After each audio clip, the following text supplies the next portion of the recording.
You're just walking on by. Hey, Charlie.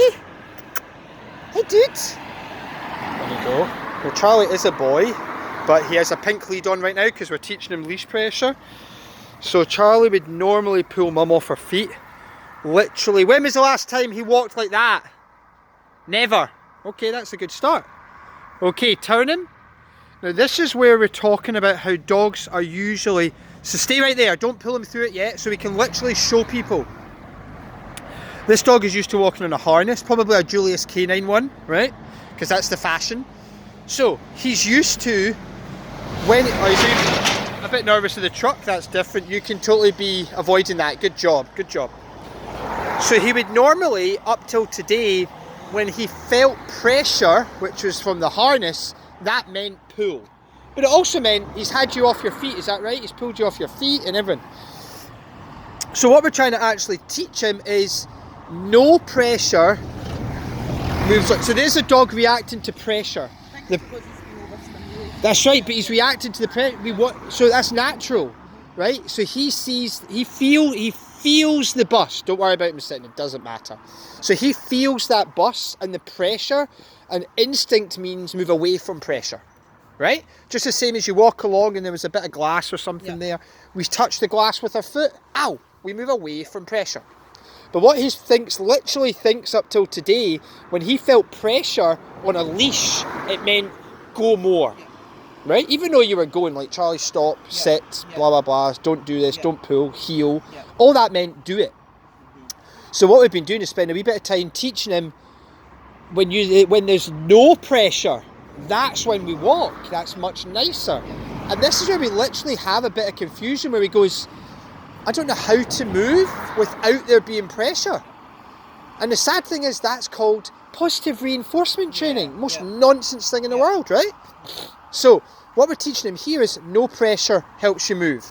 So what you're having to actually do is add wee bits of pressure every now and again to keep him moving, to help him through that right now. Hey, Charlie. Hey, dude. Oh, he's a gorgeous boy. Oh, he's a gorgeous boy. Yes, he is. Wonderful. And the best way to teach leash pressure is through a prong collar. The prong collar allows there to be an even weight distribution round the neck, and it's only through these smooth rounded prongs. So when the dog then feels the prongs, he responds to the prongs in 1/100th of the time that he would from a flat collar, okay? Which means you can teach him quicker, all right? And then he understands how to respond to pressure. Yeah, he would normally be doing what? Just being all over the place, yeah. So this here, this is all part of that. What the heck am I meant to do? I would normally meet by pulling and lunging and pressure, pressure, pressure. I'm not used to there being no pressure in my life. I'm used to there being pressure. Very good yawn, dude. Okay, so let's start walking. Okay. Come on, Charlie. Let's go. Yay! Good boy! Good boy! Yes, good job. Let's go.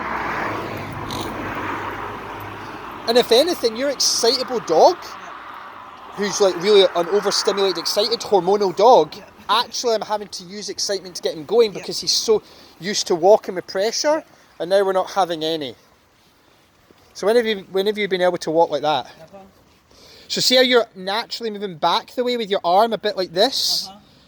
You're adding challenge there, girl. As soon as you're thinking you're going to pull back a bit, don't. Just pull up the way. So just do a wee pull up. Yes, but too much. Bit more gentle. There's no need. So, because what you're teaching them when you pull back like that, that's back. You see it? That's the habit. We don't even know it. We don't even realise it because it's muscle memory. Okay, turn him round. Yes, that's the right way.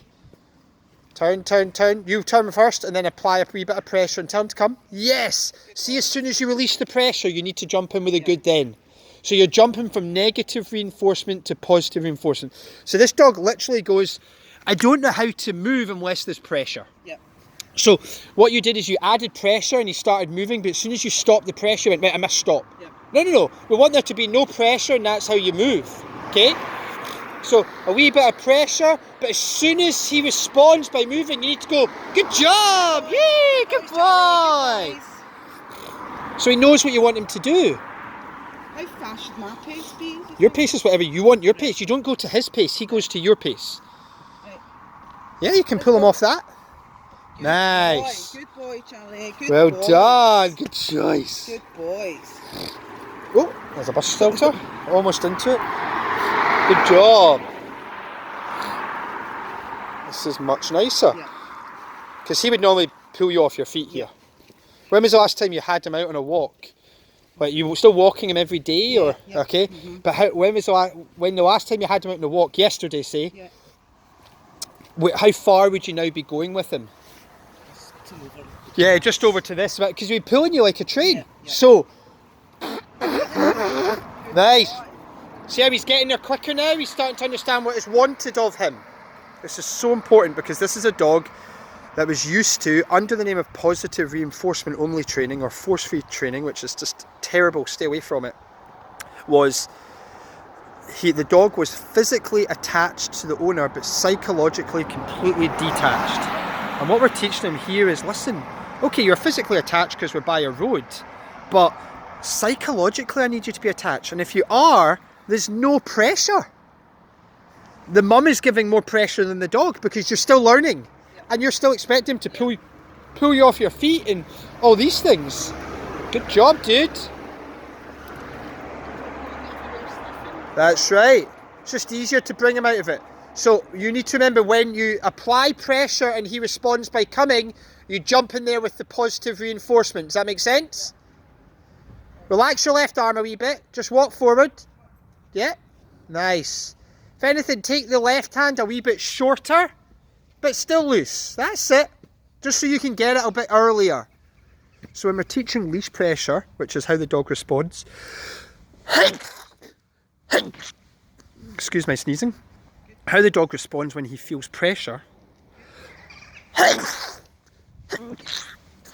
you end up having to teach the owner more than the dog. Nice. Pressure and release. Holding it too long. Holding it too long. See, it's the fine details. Oh, what's my sneezing all about? Must be man flu. Must be. Turn again. So when you turn, the least amount of time you're applying pressure, and as soon as he moves, release it and say good job. So right now, like, we're teaching him the piano, and she's learning at the same time. There we go. Nice. Much better. Much better. So you're learning together. You're working together, learning together. Good job. Nice, nice. Beautiful.